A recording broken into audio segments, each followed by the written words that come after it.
All right, friends, who's going to get drafted from the Aggies next year in the NFL draft? I want to hear from you. Who's it going to be? First round, second round, third round? I came up with a couple names that we could see going there. You got A-Chain, Antonio Johnson, Anaya Smith, Damani Richardson, Layden Robinson, McKinley Jackson. Just a few names that we threw around here on the show. It is TexAgs Rewind. By the way, you can comment below what you think it's going to be. We are presented by T-Mobile. Visit T-Mobile.com/CrossAmerica to learn how you can get more value and coverage through T-Mobile. So on the show, we had Peter Burns on the show, and he had an idea for college football, how to fix everything. This guy's brilliant. I am not. That's why we had him on the show from the SEC Network. Gary Ferman broke down the University of Miami. He had some thoughts on this game with the Texas A&M coming up, the third week of the season here, and where Miami's trending. We had Pat Henry in studio, getting ready for the SECs coming up here in over a week, and the Go Hour, Charean Williams giving us her take on the entire NFL draft and her thoughts on where the Aggies ended up. All that and more here on TexAgs Rewind. How do you think it went, considering 4 guys were drafted, a bigger number were expected, but still those guys ended up getting some NFL deals out there? Yeah, I expected a couple others to go. I expected there to be around 6 or 7, so I'm a little surprised there, but guys always want to be drafted. Obviously, they want to be drafted higher than lower, but it's better to pick out a team. You get a choice, and you get to pick out your team and where you want to go and where you think you can make the roster and go to a better team and all those things. So some of those free agent guys, they got to pick like Leon O'Neal, and he's got a real chance to make that 49ers roster. He got a little bit of guaranteed money, $60,000, I think, guaranteed. Something like that. So he got a little bit of guaranteed money, but you go make the roster. That doesn't matter anyway. And I'm sure he feels like he can make that roster. And getting to pick your team isn't always a bad thing, even though guys want to be drafted. But yeah, I expected 6 or 7 to be drafted, and I kept waiting those 6th or 7th rounds, and those guys just didn't come. But it doesn't matter. Got the same chance that a draft pick has. I know they want to keep their draft picks more than they want to keep undrafted free agents. But if you're the better player, they're going to keep you. It is a meritocracy, at least at the bottom of the roster, not necessarily first. They're not going to cut a first-round draft pick. We all know that. But it is a meritocracy. If you're the better player, you're going to go play. You're going to make the roster. You're going to get the second contract if you're good enough to do that. So that's the good thing about it for the guys who weren't drafted. What do you think about Aaron Hansford's possibilities of sticking with the Cowboys? Basically, what's the Cowboys linebacker situation like? He's got a great. That's a perfect example, Olin, because he's got a great chance to stick. Because when I did like a preview for one of these magazines, Athlon, and I was looking at their linebacker depth chart. They've got 2 linebackers basically in Leighton Vander Esch and Micah Parsons, and you can argue that Micah Parsons is kind of a little bit of everything, not necessarily a linebacker, though he's probably going to start more there. They need linebackers really, really badly. I think he's got a great chance to stick. Special teams is going to be key. He's got to be able to play special teams. If you prove you're a good special teams player, you're going to stick around. Then you get those defensive snaps and all that. But just their depth at linebacker gives him a great chance to stick. So, yeah, that was one where I thought that's a perfect match. Didn't get drafted, but got to go where he has a chance to make the roster, a really good chance to make the roster. As a team, you guys peaking at the right time? You like the way you're headed? Well, first of all, I don't believe in peaking. I think that's a mental thing. It's not a physical thing. So, we're ready to go physically. Well, we don't have any major hurts, and that's really good when we're able to put 60 people on the track at SEC and we're healthy. That's a good thing. Now, if everybody's brains are working in the right direction, then that's the goal right now. And Eric will tell you, we talk a lot about everybody having a good day on the same day. That's the way track is. We got one day coming up. We've had a whole lot of preparation for one day. Yeah. Let's talk a little bit about the meet records. 11 meet records this past weekend. And Lamar Diston, we started talking right before we started the segment. Yeah. Another world-leading high jump. Yeah. There's a whole lot of track meets going on, big ones all over the world right now.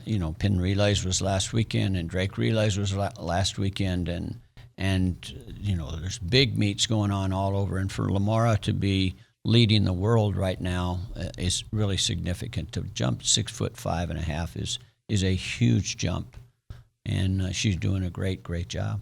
Also, school record, Jamaican national record, and number 4 collegiate of all time. Yeah. We move on to Mo, who also set an NCAA leading 400-meter hurdles time of 48.99. Whenever you mention his name, and I looked over and looked at Eric, you mentioned his name, everybody smiles and laughs about Mpoke because he has such a great personality. He's ready to go. He's always helping others to be ready to go. He's a great track man, and he ran fast this weekend. And he's got a lot more in the tank, so it's going to be fun to watch him. Isn't it great, too, that you knew what reaction you were going to get from Eric? Yeah. Because certain players can kind of bring that out from their teammates. That's right, and he's one of them. Now, if I brought him in here to talk to you guys, it would be a tough situation. So quiet around adults? Or no, he has such an accent that most people don't have a hard time. You really have to listen hard to him, at least some people do. I don't know. It's easy. I've been around a lot of those kind of guys, so it's easy for me. But a lot of people really have a hard time understanding. I'm looking at our SID over here too. He's the same way. He's smiling about him because if you ask him something, you got to ask him about 4 times, right? Because you don't really get the answer that you think you're getting. Let's talk about the biggest difference with Mario Cristobal. What is the biggest difference that you have seen with the way he runs the ship? I mean, it's everything. I mean, it really is. I mean, this was a program that was so desperately in need of a total culture change, a total attitude adjustment.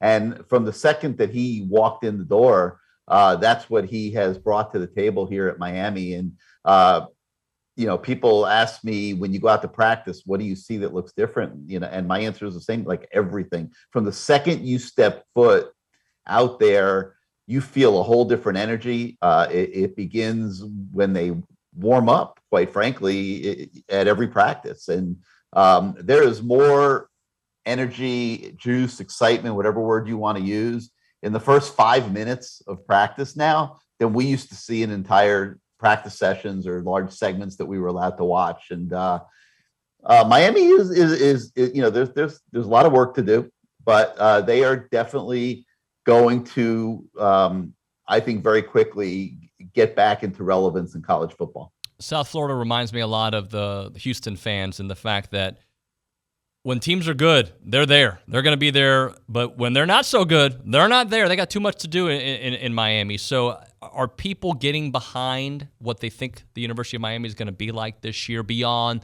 the loyal base? I think they will, yes. I think in Miami, it's fundamentally a reflection of the product that you put out on the field. And if you have a good product and you're competitive and you're playing for something, then the community is going to show up and they're going to come. And, a lot of people make a big deal about the stadium. I mean, I think back to 2017 when Miami started 10-0 under Mark Richt. And they played Notre Dame in a Saturday night game. They had game day on campus Saturday morning. They had the game at night against Notre Dame. I mean, the atmosphere could not have been better in that stadium. And I think it was proven on that night that Hard Rock Stadium can be a quality college football stadium. But it's not all going to happen all at once. I think they've made the program better here in the last 4 months or so since Mario Cristobal arrived. I don't know that they're going to contend for the national title this year, but I think you're going to see a very representative team show up. I guess it's September 17th, and I'm expecting a really good game between Miami and Texas A&M. Hey, I do want to turn our attention for a moment to baseball. I know you guys are covering it every night. Just your thoughts on what you're seeing from A&M baseball, how quickly Schloss has got this team playing at an elite level. Yeah, Schloss is a badass, right? We knew that at TCU, but whenever there were all these rumors about what was going to happen at A&M and they hired Schloss, and we're like, well, okay, A&M's good at baseball. They're going to be a contender. But to be able to do that with the amount of transfers right off the bat, I think people thought success would come, but you would have to turn over the roster 1 or 2 times, and it would be 2 or 3 years. And this is where, everybody wants to talk about college football, but Texas A&M could make unbelievable headway and be the next powerhouse when it comes to college baseball. I mean, Greg Sankey's been talking with this transformation committee of the NCAA, and one of their rules was to say, what we suggest is unlimited scholarships in sports. So think about, with combined name, image, and likeness, and if Sloss could say every single player at A&M at baseball could get a scholarship, and it's not this ridiculous only 11.7 partial scholarship crap that they have. I mean, talk about just having a team in Omaha every single year. You already got a great coach, you've got incredible facilities, a great fan base, and now NIL and unlimited scholarships, buddy. I mean, you couldn't miss if you're Texas A&M. Hey, last one for you. Just how good is Tennessee, man? I mean, I've covered, we launched the network in 2014. So 9 years or 8 years now. And I've been a college baseball fan all my life. I'm not sure I've ever seen a team this dominant and has that much swagger. And I still don't understand why teams keep coming up there and trying to chirp with them. Guys are hitting home runs and running their mouth. And I mean, all that is just nightmare fuel for Tennessee. They love it, right? Like, you don't poke the Badger. Like, if you play Texas A or you play Tennessee right now with the amount of swagger, you shut up, you don't say anything, you play baseball, and if you beat them, then you don't say a word, because that's going to upset them even more, right? They want to be in this headspace of talking trash. And as soon as I see a team talk trash to Tennessee, I already know that it's over. Like, Tennessee's won the series. They're that good, and they're the best team I've seen in maybe 30 years of college baseball. All right, so one of the things that we're going to be doing here, by the way, you can comment below. I'll keep your information. We're going to have people try out for the fan show. So if you're interested in doing that, comment below and let us know if you're interested in doing it and how we can get in touch with you so we can come up with a game plan to get you on a tryout for the fan show. But beyond that, all I want you to do is like, comment, and subscribe. Do that, share, tell your friends about it. It's not that hard. It is TexAgs Rewind, brought to you by T-Mobile. See you next time.